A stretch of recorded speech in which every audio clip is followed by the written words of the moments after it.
따라합시다. 순종과 감사가 기적을 만든다. 다시 한번 시작. 네. 이 명확한 놀란 진리의 주제를 기억하셔서 여러분 평생의 삶에 하나님이 베풀어 주시는 기적과 은총으로 가득 차기를 축원합니다. 무엇이 기적을 만든다고요? 네, 대답 안 하신 분들 같이 뭐라고요? 순종과 감사예요. 네, 순종과 감사가 기적을 만드는 줄 믿으시기 바랍니다.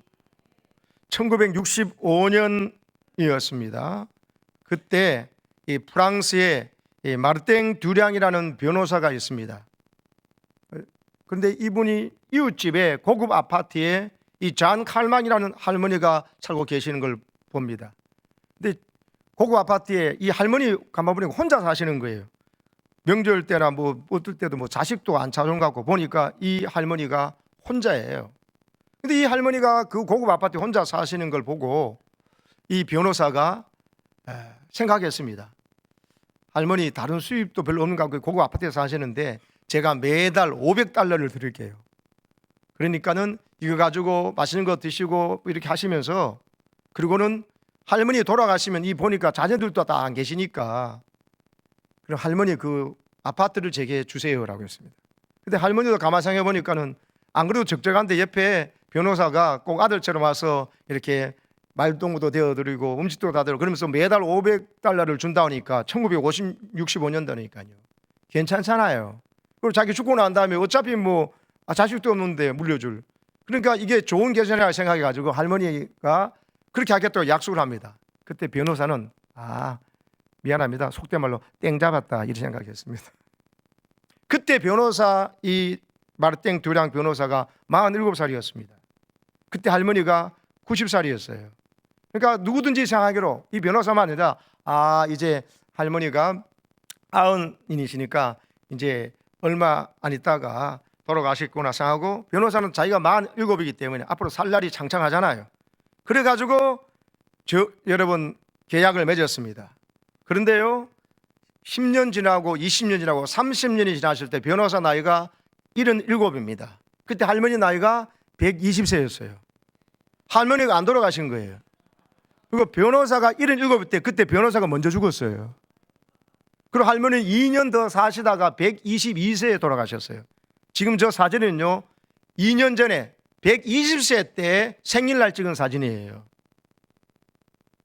기네스북에 오를 만큼 굉장히 오래 사신 할머니 잔 칼망 할머니입니다.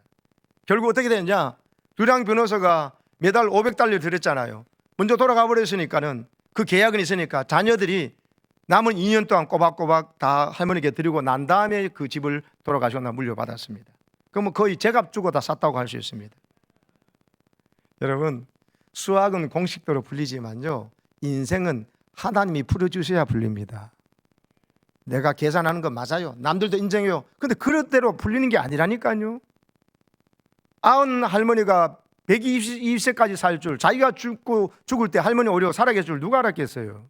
그게 인생입니다. 저분은 오래 살았구나, 이분은 뭐 77살 그래 살았구나, 이게 아니고요. 오늘도 이 변호사처럼 살아가는 사람들이 많아요. 뭐 좋은 직업도 가지고 자기도 뭐 살지만 그건 남이 가진 게 더 크게 보이고, 그래가지고 어떻게 하면은 저걸 내가 가지고 있을까, 이런 욕심만 부리는 사람들이 너무 많아요. 진짜 내보다 더 좋은 고급 아파트를 가지고 있고 더 많은 연봉을 가진 사람이 그렇게 부럽습니까? 이 마르땡 듀랑 변호사 같이 어리석게 사는 사람입니다. 정말 내가 가진 것이 무엇인가, 내가 진짜 이 땅에서 받은 복이 뭔지를 제대로 보고 깨달아야 해요. 여러분 자기의 인생 동안에 후회 없는 삶을 살게 됩니다. 사랑하는 여러분, 모든 사람이 행복하게 살려고 그럽니다. 불행하려고 하는 사람이 누가 있겠어요. 근데 행복하게 살려고 그러는데 그 마음은 있지만 자기가 생각한 대로 이렇게 풀어보고 저렇게 풀어봤는데 안 되고 오히려 남은 더 많이 가진 것 같고 나는 내는 게 더 없어진 것 같아가지고 늘 불만이고 불평이고 원망이지 않습니까? 그게 대부분의 삶의 삶이에요. 오늘 말씀을 통해서 진리를 여러분에게 선포해 드립니다. 이 세상에 생사박을 주관하시는 하나님 아버지가 가르쳐주는 진리예요. 장칼망 할머니를 90세에 그 계약을 맺었지만 122세까지 살게 하신 하나님, 변호사 만 7살 때 그랬지만 77살에 데려가신 하나님의 말씀이에요. 사람은요, 하나님 앞에 받은 은혜가 뭔지를 깨닫고 하나님께 감사하며 살고 하나님의 뜻에, 원하시는 뜻에 순종하여 살면은 하나님은요, 내게 놀라운 은혜를 베푸십니다. 세상에서 가장 행복한 자가 됩니다. 따라하세요. 순종과 감사가 기적을 만든다. 기적은요, 죽다가 살아나고 꼭 이게 기적이 아니에요. 여러분, 암에 걸린 사람이 여러분 치유되가 살아난 것도 기적인 거 맞습니다. 그건 다 인정하고 막 간증하려고 그럽니다. 교통사고 나와가지고 죽을 뻔했는데 살아난 사람 막 간증하고 내 기적이라고 감사합니다. 근데 여러분 놓치고 있는 부분이 있어요. 깨닫지 못하고 있는 어리석은 사람들이 더 많습니다. 내가 암에 걸리지도 않고 지금 그냥 내가 좋아하는 된장찌개, 김치찌개 먹고 고등어구이 먹는 사람이 더 기적이에요. 암에 걸렸다 살아난 사람이 기적입니까? 그 주변에 가지도 않고 내가 오늘 이렇게 편안하게 그냥 일상생활을 하면서 오늘 5층에 가서 식사를 하면서 떡을 먹으면서 감사하고 내가 열심히 다음 주 VIP 전도잔치를 준비해야 되겠다 생각하고 부흥회를 준비하고 이런 사람이 복 있는 사람입니까? 정신 차리세요. 교통사고 나가서 죽을 뻔했다 살아난 사람만 감사한 게 아니고 그 교통사고 근처에도 안 가도록 내가 오늘도 편안하게 전철 타고 내 차로 왔는 사람이 더 기적의 주인공이라니까요. 아멘이십니까? 일상의 기적이라는 단어를 잘 기억하세요. 오늘 내가 살아가는 하루하루 살아가는 것이 기적이에요. 누군가는 그냥 갑자기 피가 돌다가 머리에서 깜짝 멈추니까 뇌졸중 걸려서 반신불수가 되고 갑자기 여러분 반쪽이 완전 마비가 되지 않습니까? 그게 당연한 게 아니에요. 누가 뇌졸중에 걸리고 싶고 중풍에 걸리고 싶어 걸립니까?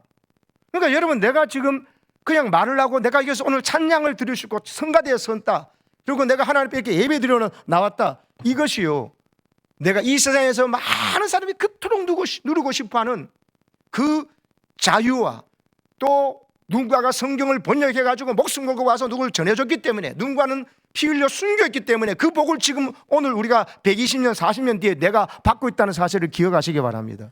깨닫지 못하니까 감사를 못하는 거예요. 그래서 여러분 찬양 예배 때 여러분 간증하시고 목사님 저 간증할 거 없는데 이럽니다. 아직도 못 깨닫고 계신 거예요. 여러분 꼭 지난 주간에 암에 걸렸다가 나아야 간증하겠습니까? 지난주에 큰 사고를 당했다가 이제 수습이 돼야 감사하겠습니까? 또 조금 어려운 문제 있다고 지금 감사를 못 하겠습니까? 여러분 깨달으셔가지고요 지금 하나님께서 내 인생을 붙잡고 계시고 내가 지금 하나님을 알고 있고 예수 그리스도를 믿어주고 있다면 그리고 내 안에 성령께서 선물대로 내게 와 계셔서 내게 이런 감동을 주고 이 말씀이 깨달아지고 한다면 여러분 이 세상에서 가장 복받은 자입니다. 더군다나 이 자유대한민국에서 이렇게 마음껏 예배드리고 더군다나 그 가운데서 특별히 이 명주시대 교회 이 아름다운 성전 안에 와가지고 마음껏 예배하고 찬양하고 계신다면요 여러분 이 세상에서 거의 1% 사람이 누리는 복을 여러분이 받고 있다는 것을 깨달으시기 바랍니다. 목자다니까 불평 원망이 먼저 나오는 거예요. 남의 떡이 더 커 보이고 내 것이 적어 보이니까는 계산해가지고 요래요래 하면 되겠다 싶어 하는데 자기가 먼저 죽는다니까요. 이 데이빗 스타인들 라스타라고 하는 사람이 수도사이기도 하고 종교학자인데요. 이분이 유명한 강의를 세계적인 강의를 지난번에 한 적이 있습니다. 이분이 모든 인류의 공통점은 행복하기 원한다는 것이라고 했습니다. 그렇죠. 모든 사람은 행복하기를 원한다는 것 그게 공통점이에요. 그러면서 강의를 시작했는데 근데 문제는 뭐냐 행복하기를 원한다고 우리가 행복해지느냐고 묻더라고요. 행복해지고 싶다고 해서 우리가 행복해집니까? 그건 아니에요. 내가 정말 행복하고 싶다고 한다면 우리가 행복할 수 있느냐? 그러면 다 행복하겠죠. 안 돼요. 그건 아닙니다. 그러면 내가 생각하는 행복의 조건을 가지면 행복해지겠느냐? 그것도 아니에요.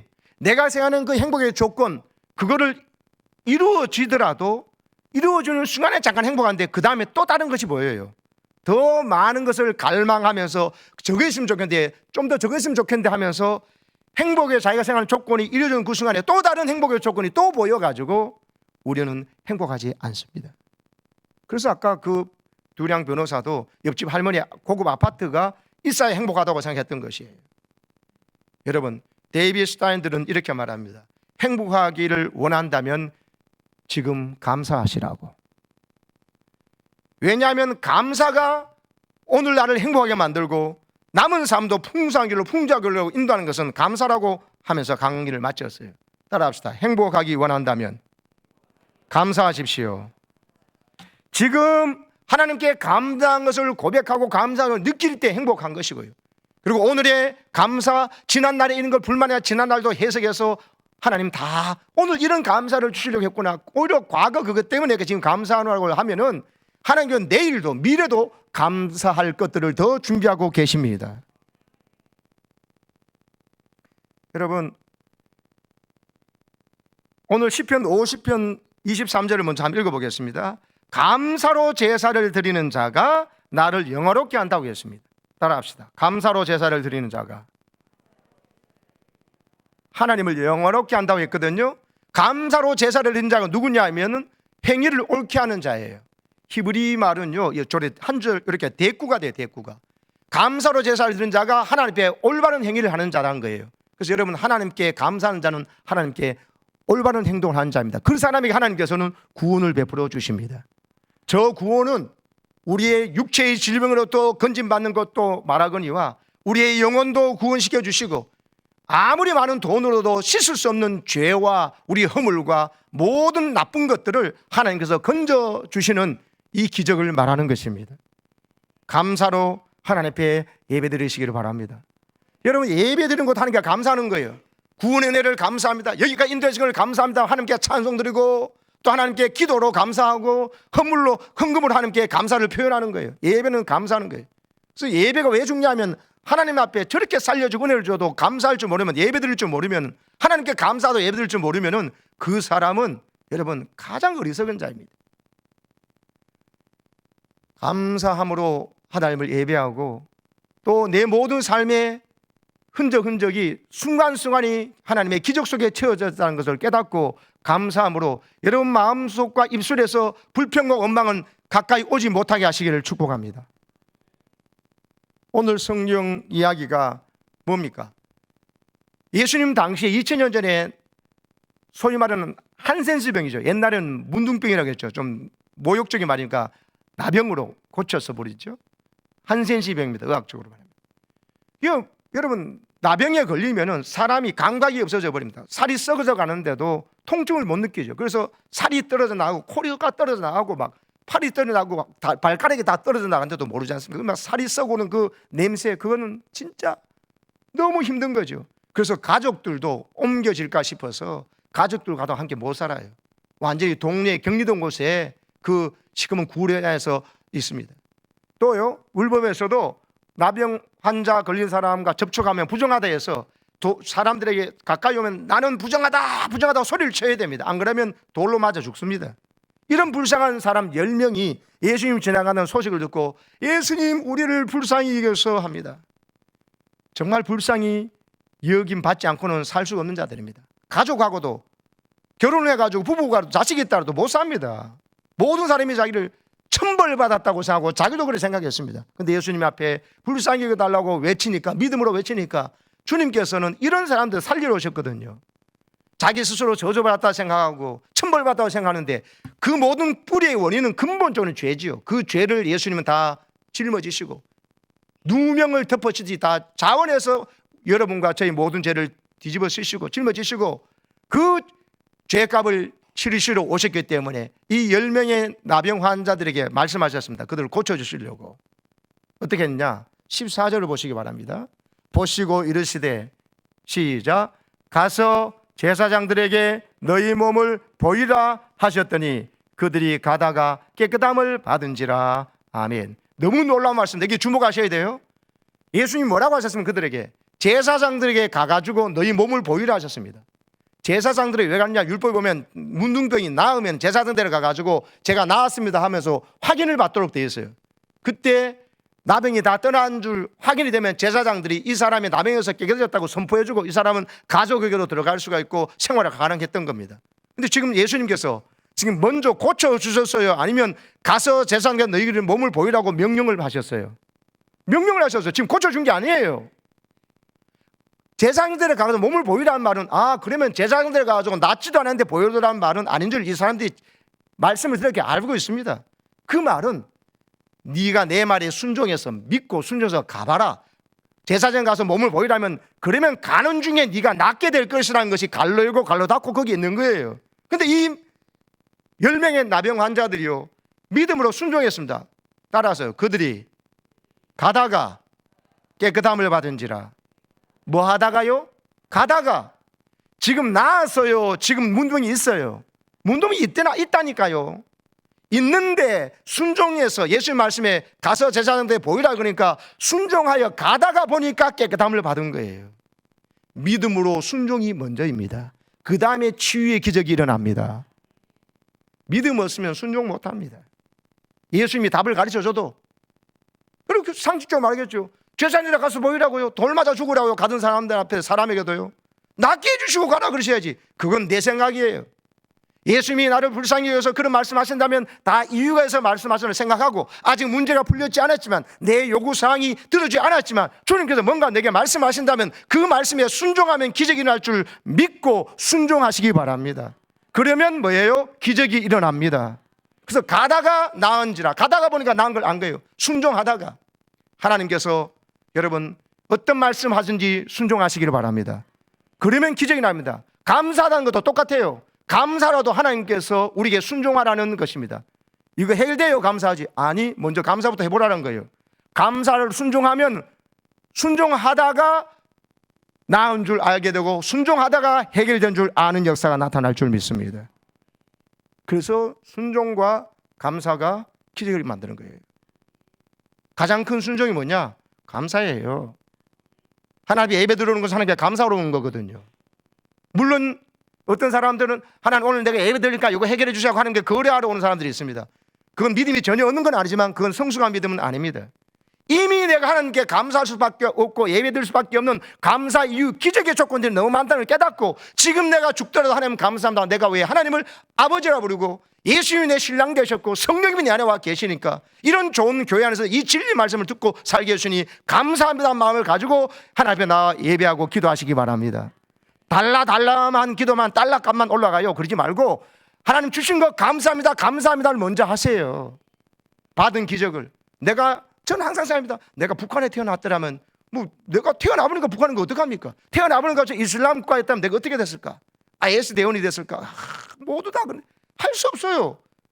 그날 운명적으로 태어나보니까 6남매의 막내로 아들 놓고 딸 누나 내시고 제가 막내로 태어났어요. 무척 사랑을 받고 어머니 아버지 처음부터 예수님께서 복을 받은 거예요. 나는 이런 복을 어떻게 하나님이 이런 주시나? 저는 하나님에 대해 생각하면 하나님은 편애하신 것 같다. 왜 나를 이토록 사랑하시나 그런 마음이 가득해요.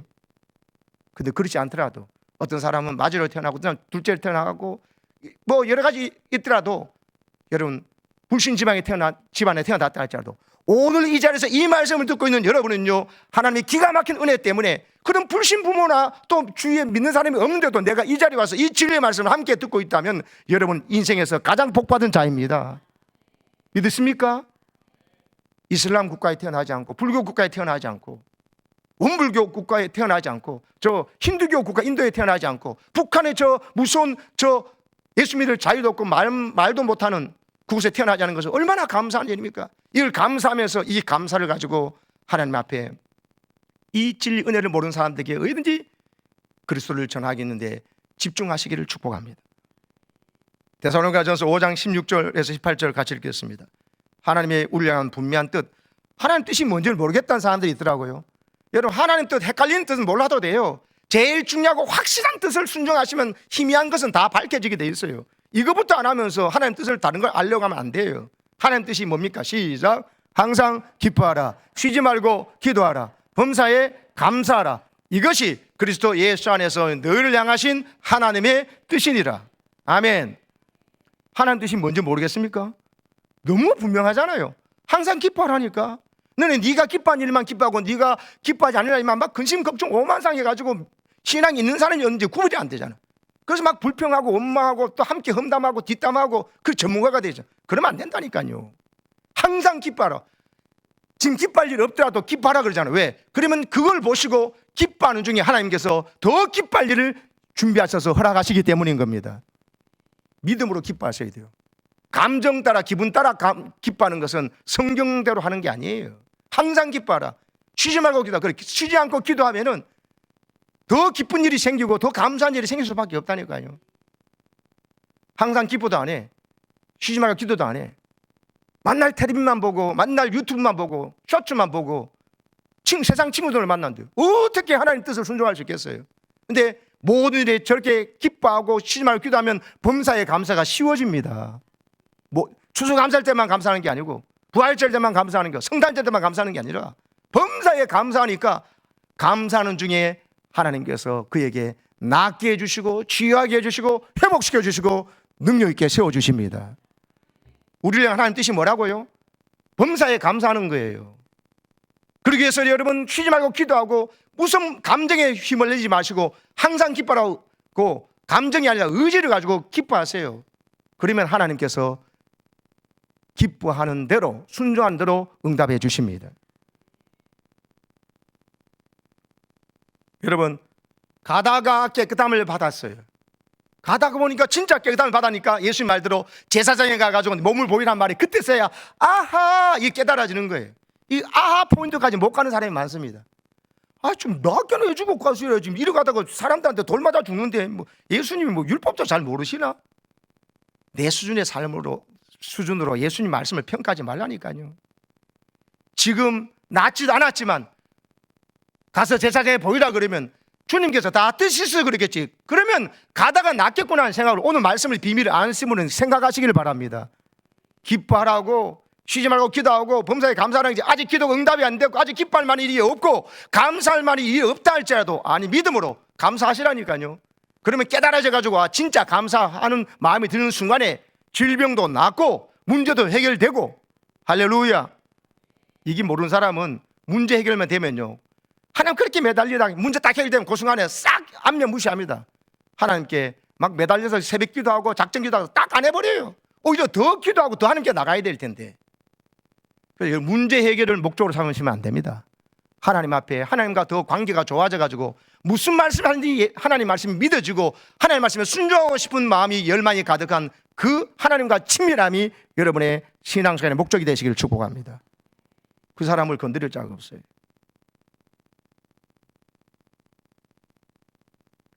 여러분 오늘 감사하러 온 사람이 10명 중에 몇 사람이에요? 한 사람요. 10분의 9가 감사 잘 안 한다는 겁니다. 나병이 나왔는데 그 불치병이 나왔는데도 감사를 안 온다니까요. 이해는 됩니다. 얼마나 가족이 보고 싶었겠어요. 얼마나 무시한 사람한테 봐라 나 이거 나왔다고 하고 싶어서. 그러나 그보다 더 중요한 게 뭐예요? 이 나병을 이 불치의 병을 천벌받다고 생각하는데 하나님께서 그게 아니라고 보여주셔서 내게 은혜를 주신 예수님께 와가지고 하나님 예수님 감사합니다 하면서 감사하는 것이 먼저인 줄 믿습니다. 그래 돌아왔던 사람이 사마리아 사람이에요. 아시죠? 사마리아 사람은 얼마나 무시당했는지. 유대인들이 사마리아 사람을 여러분 개보다도 못하게 여겼어요. 혼혈족이라고. 자기는 순수혈통이라고. 순수혈통이라서 여러분 유대 지역은 별로 피해를 안 받고 사마리아 지역이 피해를 많이 봐서 아수르의 혼합 정책에서 그 정복자들을 여기와 살게 하고 이들하고 혼혈시켜버리니까 그러니까 정복자들하고 여러분 친척 관계가 되면 반란을 못 일으킬 거 아니에요. 그런 목적으로 혼혈족이 사마리아니 많이 살았거든요. 그 순수혈통 쪽은 바로 저 혼혈족이면서 하면서 했는데 혼혈족이고 그 은혜를 많이 받았으면은 그러면 19 그 사람은 같이 병도 나왔으면 하나님 감사는 먼저 더 많이 해야 될 거 아니에요. 이런 사람의 특징이 뭐냐면 자기가 복을 많이 받았다면서 감사는 더 안 해요. 그리고 예수님께 감사하러 안 왔어요. 근데 자기보다 신앙이 못하다 저 사람 왜 저래 사나 저 이런 그 사람 더군다나 자기가 차별하고 혐오하는 그 사마리아 사람이 먼저 유일하게 예수 앞에 와서 감사하고 큰 소리로 하나님께 감사하고 영광을 돌리니까 오늘 성경 표현하면 하나님께 영광을 돌리러 왔다는 말은 대치해보면 감사로 왔다는 거거든요. 하나님께 나병인데 그 사람이 뭐가 있겠어요? 재산 게 아무것도 없었을 거예요. 근데 진정에 입술하는 감사하고 그건 가슴에서 벅차오르는 감사죠. 진정한 마음을 드리니까 예수님이 나병 환자가 재산이 아무것도 없지요. 아무도 없는 거지만 그 진심과 그 마음을 중심을 받으셔가지고 주님께서는 그에게 더 큰 복을 주신 것입니다. 무슨 복을 주셨어요? 나병만 나은 게 아니라 네 믿음이 너를 구원하였다. 저 말은 뭐냐? 감사하는 것이 믿음이라는 거예요. 그리고 감사하는 믿음이 너를 구원했다고. 감사 잘하는 자는요 영혼까지 구원받습니다. 나병은 나아가 기적은 받아가지고 9명 감사 안 하러 갔던 사람 나병은 나왔지만 구원은 못 받았잖아요. 그 예수님 만나고 기적을 체험해놓고도 이런 안타까운 일이 어디 있어요? 오늘도 근데 많이 일어납니다. 이 문제 해결받고 저 문제 해결받고 기도 응답 받아놓고는 그 다음부터는 하나님 앞에 또 감사 안 해요. 또 불평 원망해요. 또 뒷담화해요. 또 뭐 시비를 걸어요. 그러면 안 됩니다, 여러분. 하나님 앞에 더 감사하고 또 하나님 앞에 은혜 받은 거 내 예수님을 살갑히겠다면 무조건 예수님의 마음으로 이웃을 바라보고 가족을 바라보고 이 가정 주심을 감사하고 이 교회 목장 주심을 감사하면서 그 가운데 어떻게 내가 하나님께 감사하며 살 것인가. 항상 기뻐하자. 쉬지 말고 기도하며 살자. 범사에 감사하며 살자. 그러면 하나님께서 그에게 이 나병 환자가 감사한 게 당연하지만 당연한 그에게 당연한 게 잘했다고 그런 게 아니라 생각하지도 못한 나병만 나은 것이 아니라 구원까지 받는 역사가 나타날 줄로 믿습니다. 오늘도 이 믿음으로 살아가는 자들이 많지 않습니다. 10분의 9가 감사 안 합니다. 더 감사해야 될 자들이 사마리아 사람보다 더 많은 혜택을 받은 유대 사람 10분의 9가 감사 안 하러 왔고 가장 받은 것이 세상 사람 눈으로 보더라도 적은 사마리아 사람이 오히려 감사하러 왔다는 이야기는 겉으로 보는 것하고 신앙생활이 많이 다르다는 것입니다. 직분이 높다고 항존직이라고 이제 갓 예수 믿는 사람보다 더 많이 감사하고 신앙을 사느냐, 그건 별개의 문제라는 것입니다. 자기 자신을 돌아봐야 됩니다. 하나님 앞에 정신 바짝 차려가지고 내가 얼마나 하나님의 사랑과 기적 속에 있는 줄 알고는 내가 이런 하나님의 은혜를 더 받았구나 깨닫고는요, 하나님 앞에 절대 감사의 마음을 가지고 사시기를 축복합니다. 이 이야기를 들고 제가 마칠게요. 이 1950년대에 있었던 일입니다. 그러니까 지금 70년 전이에요. 소록도가 1916년에 생겼거든요. 그러니까 그 일하고 일제를 지나고 우리나라 정부를 넘으면서 거기에 이제 교회가 생겨 있잖아요. 소록도 교회를 담임하고 있는 목사님에게 70이 넘어 보이시는 한 노인이 와가지고 말합니다. 저도 이 소록도에 살게 해달라고. 아니, 멀쩡한 사람이 소록도에 못 살잖아요. 이 나병 있는 사람들이 와서 치유받고 하는 건데 할아버지는 육지에서 오신 분 같은데 왜 이 소록도에 살고 싶습니까? 하니까 그 사연을 말하자면 깁니다 하면서 이 노인이 이런 말을 하는 겁니다. 자기는 서울 근교에서 농사 짓고 살고 있었다는 겁니다. 하루는 중학교 다니는 맏아들이, 큰아들이 눈에서 자꾸 진물이 이렇게 막 흐르는 거예요. 그래서 안과를 데리고 갔는데 안과 의사가 이거 검사 저 검사 하더니만 서울역 옆에 있는 세브란스 병원에 한센병 진료소를 찾아가 보라고 하더랍니다. 그때까지 이 할아버지는 한센병이 뭔지 몰랐어요. 한센병이 뭔지도 모르는데 가니까 의사가 자기 큰아들 몸을 벗겨놓고 진찰하더니만 눈을 감으라고 그러는 거예요. 그래 아들 눈 감으니까 의사가 바늘을 가지고 아들의 몸을 찌르는데요, 아들이 아프다 소리를 안 한 거예요. 한센병이었습니다. 나병에 걸린 것이었습니다. 청천벽력 같은 소리였죠. 하늘이 무너졌습니다. 의사는 환자의 어린 동생들이 너무 많다는 이야기를 듣고 10남매였거든요. 이야기를 듣고 이 큰아들 환자를 절대적으로 동생들과 격리시켜야 된다고, 안 그러면 다른 아들도 전염되니까 하면서, 그리고는 저 전라도 남단 고흥에 있는 소록도에 수용시키라고 권면을 하더랍니다. 아버지가 하는 수 없이 그 큰아들, 잘생긴 체격 좋은 그 아들 데리고요, 지금 다른 건 없는데 지금 그 시작된 거잖아요. 소록도를 찾아 내려갔습니다. 요즘 같으면 하루면 가지는 길이지만 1950년도에는요 사흘 걸렸습니다. 타고 걷고 하면서 겨우 전라남도 남단 고흥 땅에 도착했습니다. 걷다 보니까 너무 피곤해가지고 길가 나무 그늘 밑에 잠시 쉬는데 그 순간에 아버지가 이 아들을 물끄러미 잠든 아들을 바라보면서 생각하지 말아야 생각합니다. 이렇게 평생 문둥병자로 사느니 이 세상을 하직시키는 것이 오히려 낫겠다면서 자고 있는 그 아들인데 큰 돌 들어서 아들을 그냥 죽여주려고, 그게 아들 위한 것이 아니라 이런 생각을, 잘못된 생각을 합니다. 근데 순간적으로 내 아들인데 이런 마음에 돌을 내리치지 못하고 옆에 내려놓습니다. 잠에서 깬 아들은 그것도 모르고 소록도로 가는 나루트에 같이 아버지하고 갔는데, 소록도에 나오는 배들은 전부 다 손발이 막 없어지고 막 코가 없는 사람들이잖아요. 거기에 나온 사람 내려놓고 들어가는 배에 아들을 실어 보내야 되는데, 소록도에 나오는 사람들 승객들 얼굴과 손은 다 일그러져 있는 모양을 하고 있지만 이 잘생기고 깨끗한 이 맏아들을 도저히 그 배에 실어 보낼 수가 없었어요. 그래서 니하고 내하고 그냥 바다에 같이 빠져 죽자 하면서 둘이 옷을 아버지 아들이 벗고요 바다로 들어간 겁니다. 그러면 안 되는데 이렇게 앞으로 살 것이 뭐 어떤 건지 아니까 목까지 물에 잠겨가지고 근데 갑자기 아들이 소리친 겁니다. 병든 사람은 난데 아버지가 왜 죽어요? 나만 죽으면 되지. 아버지가 죽으면 엄마 동생들은 누가 먹여 살려요? 아버지 어서 나가세요. 그런데 그 소리 듣고 아버지가 그 아들하고 얼싸안고 그 바다에서 한없이 우는 겁니다. 그러고는 바다에서 나와서 다음 배에 할수의 아들을 태워서 소록도로 들여보냈습니다. 그리고 아버지는 서울로 돌아와가지고 서울 주변에서 농사 지으면서 10남매를 키우는데 여념이 없었습니다. 비닐하우스도 하고 논농사하고 별 것을 다 했습니다. 그러면서 10남매 키우는데 숨이 막 턱까지 올라왔습니다. 두 애가 제대로 먹지도 입지도 못하면서 막내까지 여러분 다 결혼시키고 나니까 진이 다 빠졌습니다. 처음에는 소록도로 보낸 큰아들에게 편지도 몇 번 했는데 그 후로는 이 아이들을 뭐 먹고 살리는데 너무 없다 보니까 편지 못했습니다. 끊겨졌습니다. 큰아들은 잊혀진 아들이 되었습니다. 차라리 잊고 싶었던지도 모르겠습니다.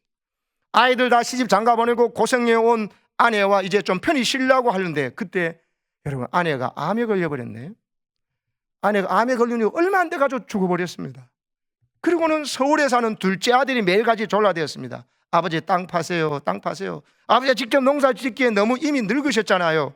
사람을 사서 하자니 인건비가 비싸고 영농비도 제대로 안 나오니까 농사 왜 짓습니까 아버지? 그 땅 팔아가지고 서울에서 아파트 사고 팔고 하면은 농사 짓는 것보다 훨씬 나아요. 그리고 아버지는 우리 집으로 들어오세요. 이렇게 둘째 아들이 말하는 거예요. 하도 졸라대니까 또 나이도 들고 했으니까 그 아들 소원대로 농토를 팔았습니다.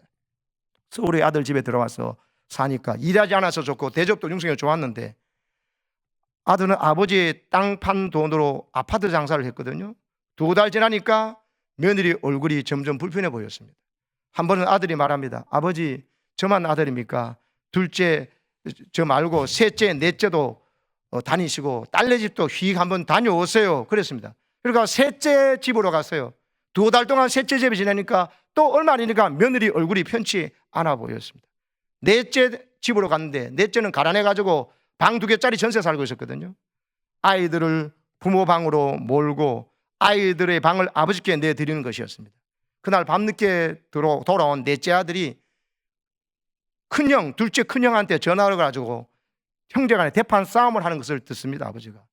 형은 아버지가 땅 판 돈 저 몽땅 차지하고 동생들의 주지도 않았으면서 모시기는 싫어가지고 이 집 저 집 돌아다니려고 아버지 내 몰리기냐고 내 모르냐고 말은 맞잖아요. 그 소리 듣고 이 아버지가 너무 민망해가지고 아들이 전화통 붙들고 서로 싸우는 사이에 몰래 집을 나와버렸어요. 어디로 갑니까? 이미 노인된 그 아버지는 그날 밤 영안에서 자고요. 그 다음날 이제는 팔려서 남의 땅이 되어버린 논밭을 보면서 한없이 울었습니다. 먼저 죽은 아내를 원망도 해보고 둘째 놈 그 아들을 생각하면 괘씸하기도 하고 그 팔고 일하면 모신다 그러고 와가지고는 좀 안 했으니까는 또 다른 형제들한테 가면 안 됐냐 그러고 자기들 싸우는 것도 보기 싫고 석양역 붉은 햇살을 바라보면서 한없이 웁니다. 갈 곳이 마땅치 않았습니다. 그때 갑자기 생각나는 아들이 있었습니다. 바로 40년 전에 소록도로 간 진짜 큰 아들 생각이 난 겁니다. 걔는 지금 살아있을까? 아니면 나병으로 고생하다가 죽었을까? 내가 한번 가봐야 되겠다. 그래서 소록도를 가서 물음으로 아들을 찾았습니다. 그러니까 그 큰아들이 밭에서 일하다가 아버지를 만납니다. 몹쓸 병을 앓았던 아들은 이미 병이 다 고쳐져서 의학이 많이 발달했잖아요. 그 후유증으로 물론 얼굴도 손도 다 뭉그러져 있습니다. 이제 50대 초반인데 자기 아버지만큼이나 늙으셨습니다. 40년 만에 만난 아버지와 아들은 한참 동안 얼싸안고 울었습니다. 보니까 며느리인가 봐요. 아버지가 절을 하는데 며느리 얼굴도 일그러져 있습니다. 그 소록도에서 만난 자매와 만나서 결혼을 한 것이에요. 근데 얼마 후에 육지에서 고등학교를 다니는 손자가 와서 절하는데 바로 친손자지요. 체격도 좋고 얼굴도 미남으로 아주 잘생겨서 멀쩡한 아이였습니다. 노인이 마음에 흐뭇했습니다. 큰아들이 이렇게 말합니다. 아버지, 내가 아버지를 뵙게 해달라고 40년을 기도했거든요. 하나님이 결국 내 기도를 들어주셨어요. 내 얼굴이 이러니까 내가 서울로 가서 아버지를 뵐 수도 없잖아요. 아버지를 만나려면 결국 아버지가 이 섬으로 오셔야 되는데 오늘 드디어 오셨군요. 하나님 제 기도 응답해 주셨습니다. 아버지가 말합니다. 아들아, 난 너를 갖다 버린 아버지인데 이런 무정한 아버지를 미워하지도 않고 그토록 만나고 싶었던 거냐? 아버지, 그런 말씀하지 마세요. 나는 여기 와서 예수를 믿게 되었어요. 예수를 믿고 나니까는 신세한탄도 없어지고요, 원망도 미움도 다 없어졌어요. 내가 오히려 나병에 걸렸기 때문에 여기 와서 예수 믿고 이렇게 구원받았으니까는 오히려 나병 걸린 것도 감사한 거죠. 그 기도했더니 아버지 여기 오셔서 만나게 되었으니, 아버지 저는 매일 감사한 생활을 합니다. 그 이 땅에 이래지 모르지만 천국 가서 내 모든 건강한 몸을 선물 받을 것도 생각해 너무 감사하고요. 아버지도 여기서 우리와 함께 삽시다. 그리고 아버지도 예수님 믿으세요. 할렐루야. 그래서 그 노인도 소록교에서 새로운 생활을 하게 된 것입니다. 그 노인이 소록교회 목사님 만나서 이렇게 말했습니다. 내가 온갖 정성 다해서 키운 10그루 나무보다 내가 40년 전에 갖다 버린 한 그루의 나무가 더 싱싱하고 더 우람하게 자랐군요. 목사님, 우리 아들이 믿는 예수가 어떤 분인지 몰라도 나도 한번 믿어보겠습니다. 나도 우리 아들처럼 감사하며 살아보고 싶습니다. 할렐루야. 여러분, 오늘 추수감사절 맞이해서 여러분, 이 큰아들보다도 또 이 아버지보다도 더 큰 복을 받은 사람이 저와 여러분인 줄 믿습니다. 우리는 이렇게 건강한 모습 가운데서 예수 믿게 되고, 그뿐만 아니라 이 70년 거룩한 역사의 이 교회에서 하나님 우리를 장로로, 권사로, 안수자로 기름 부어주시고 서리집사로 우리 믿음의 아들, 딸로 불러주셨습니다. 거룩한 성가대원으로 우리 불러주셨습니다. 하나님 주신 은혜가 너무 큽니다. 하나님 앞에요, 오직 감사로 살아가시면서 앞으로 어떤 상황에서 내가 감사하리라 하고 기뻐하며 기도하리라 나아가실 때 하나님이 여러분의 삶을 위해서 위대한 기적들을 만드신 것을 경험하시기를 축복합니다. 교회를 위한 짐을 질 때 그 짐이 여러분 짐이 아니에요. 그건 여러분의 주실 복덩어리고 복의 크기인 거예요. 믿음으로 짐을 지십시오. 믿음으로 순종하십시오.